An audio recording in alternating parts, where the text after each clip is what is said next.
Shalom Bapak Ibu dan teman-teman semua. Berikut ini adalah pernyataan resmi yang disampaikan oleh kuasa hukum yang sudah melaporkan Pak Yusuf Kalla terkait dengan pernyataannya perihal iman kita orang Kristen. Dan karena itu mari sama-sama kita dengarkan terlebih dahulu. Kenalkan, saya Sten Siahaan.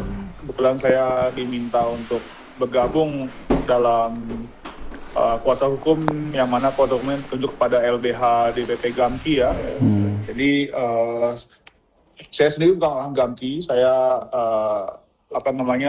memang murni advokat profesional, dan saya seorang Katolik, di mana saya juga sangat sakit hati ya untuk mendengar pernyataan dari Pak Yusuf Kalla.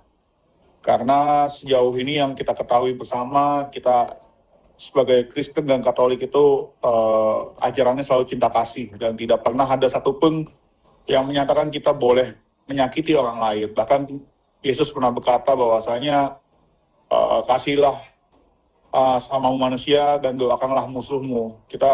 Dan kasihlah musuhmu. Jadi terhadap musuh pun kita harus saling mengasihi, harus mendoakan dia yang baik-baik. Jadi ya pernyataan Pak Yusuf Kalla ini masuk sangat-sangat menyakiti umat Kristen. Jadi akhirnya kemarin setelah berdiskusi dengan 20 lembaga yang terkumpul di DPP Gamki kemarin, kita bersepakat untuk membuat laporan polisi. Pada malam itu juga kita buat laporan polisi, dan ternyata di sana pun sudah ada organisasi pemuda Katolik. Jadi ada 2 laporan pada malam itu masuk secara bersamaan, dari DPP Gamki sama dari DPP Pemuda Katolik. Yang pada dasarnya kami melaporkan hal yang sama, dengan pasal yang sama, yaitu pasal 300 KUHP, junto pasal 301 KUHP, junto pasal 263 KUHP, junto pasal 243 KUHP. Ini kita ngomong KUHP yang baru semua ya, Undang-Undang Nomor 1 Tahun 2023, yang mana ancaman pidananya adalah 5 tahun penjara. Jadi apa itu pasal 300 dan 301? Itu delik tentang penistaan agama. Nah, 263 dan 243-nya itu adalah tentang karena penyebarannya melalui sosial media dan membuat gaduh di masyarakat. Jadi seperti yang kita ketahui bersama bahwasanya di sosial media ini cukup gaduh ya, komen-komen apa segala macam, bahkan sampai ada yang saling ribut, saling berantem gitu karena statement Pak Yusuf Kalla ini. Dan saya pun banyak juga DM ke saya, ya ada yang pro kontra juga dari teman-teman Kristen, teman-teman sesama Kristen juga ada yang bilang Kristen itu kan mengasihi, kenapa ini lembaga Kristen malah melaporkan Pak Yusuf Kalla, bukan mengasihi Pak Yusuf Kalla. Di sini bukan masalah mengasihi apa tidak. Memaafkan itu sudah tugas kita gitu. Kita memaafkan pernyataan Pak Yusuf Kalla, tapi balik lagi kita di negara hukum. Jadi hukum harus menjadi panglima di negara kita ini. Hukum harus ditegakkan. Jadi, kalau di dalam dunia hukum ada perkataan mengatakan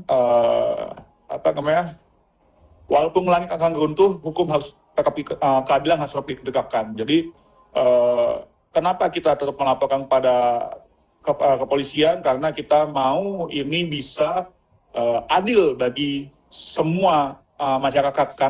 Karena gini, banyak sekali kejadian-kejadian yang terjadi. Contoh, dari posisi kita, ini kita bukan soal balas dendam ya, tapi ini kita ngomong keadilan. Dari posisi kita yang non-muslim, misalnya kayak ada yang selalu ngecilin toa masjid lah, ada yang selalu apalah, banyak sekali, dan kita kena pasal penistaan agama. Kita mau lihat apakah pihak kepolisian masih bisa jernih melihat keadilan tanpa memandang bahwa ini agama mayoritas atau agama minoritas. Jadi teman-teman dan Bapak Ibu semua, ini yang disampaikan oleh kuasa hukum pelapor Pak Yusuf Kalla sebagaimana sudah kita dengarkan bersama-sama. Ini bukan persoalan orang Kristen tidak mengimplementasikan ajaran imannya perihal kasih, tetapi Bapak Ibu sekalian, saya beberapa hari yang lalu juga sudah menyampaikan bahwa karena ada komentar ya yang menyampaikan bahwa Bang, kan di Kristen itu ajarannya ajaran kasih. Kok Pak JK baru ngomong begitu, kenapa kemudian malah dikecam, bahkan ada pelaporan terhadap Pak JK kepada pihak kepolisian. Nah begini ya teman-teman dan Bapak Ibu sekalian, tadi saya sepakat dengan penjelasan dari Pak Kuasa Hukum ini yang mengatakan bahwa ini bukan persoalan kita tidak mengasihi Pak JK, tetapi harus diingat bahwa kasih dalam iman Kristen itu dasarnya adalah kebenaran. Jadi ketika kemudian ada sesuatu yang tidak benar, ada sesuatu yang salah, ini harus dituntaskan, ini harus dibuka seterang benderangnya. Dan karena kita adalah negara, bangsa yang ada hukumnya, maka tentu pada akhirnya ini juga dibawa ke ranah hukum. Dan ini menjadi sesuatu yang bersifat hak dari saudara yang beragama Kristen yang merasa bahwa pernyataan dari Pak JK itu menyakiti. Dan bahkan tadi juga disampaikan perihal ini sudah ramai sekali ya, dalam tanda kutip itu ada kegaduhan di ruang publik terkait dengan pernyataan dari Pak JK tersebut. Itu teman-teman bisa kita lihat ya dalam beragam reaksi, bahkan bukan lagi sebatas komentar-komentar, tapi ada banyak kemudian video-video itu yang dibuat, disampaikan sebagai bentuk kontra terhadap pernyataan dari Pak JK yang sudah viral beberapa hari terakhir ini.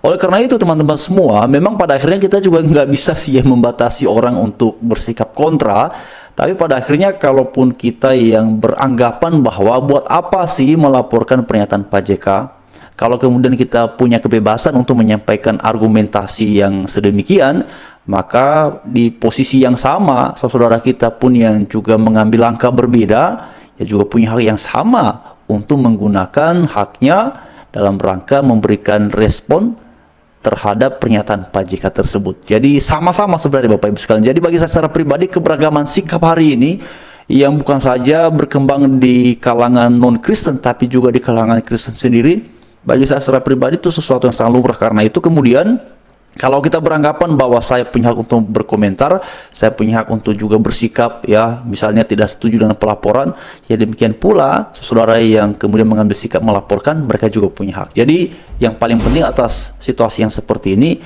adalah saling menghormati saja. Perihal mencapai surga, perihal mencapai Tuhan itu tidak dalam rangka usaha manusia.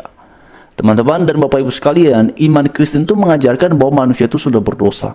Manusia yang berdosa, lalu kemudian Tuhannya kudus. Yang berdosa ini tidak bisa menyatu dengan yang kudus. Yang berdosa ini tidak bisa mencapai yang kudus. Ya. Lalu bagaimana kemudian agar ada hubungan di antara keduanya terpulihkan kembali? Ya ini harus kemudian berasal dari inisiatif Tuhan sendiri. Dan itulah yang diajarkan oleh Alkitab. Tuhanlah yang berinisiatif karena kasih-Nya untuk menjangkau manusia yang berdosa itu. Dan karena itu untuk mencapai Tuhan, untuk bisa masuk surga, bukan lagi berpusat, bukan lagi berdasarkan pada usaha-usaha manusia, tetapi pada anugerah Tuhan semata. Lalu apa yang menjadi tanggung jawab manusia adalah dengan percaya, dengan bertobat dari perilaku yang tidak berkenan di hati Tuhan. Tapi selalu diingat bahwa dalam proses setelah bertobat pun pasti ada kesalahan. Karena itulah pada akhirnya ini semakin menegaskan bahwa betapa manusia berupaya, berusaha pun mencapai surga itu tidak akan bisa. Karena itu ujungnya akhirnya adalah karena kasih karunia Tuhan saja. Jadi kalaupun dalam kehidupan kekristenan ada perbuatan baik, yaitu dimaknai sebagai tindakan bersyukur dan juga sebagai bukti konkret bahwa orang tersebut sudah bertobat mengikuti ajaran Tuhan. Jadi teman-teman dan Bapak Ibu sekalian, ini kemudian perlu kita ingat bersama-sama bahwa pengajaran iman kekristenan tidak pernah mengajarkan perihal istilah mati syahid ataupun kemudian menewaskan orang lain, penganut agama lain, apapun itu, tidak.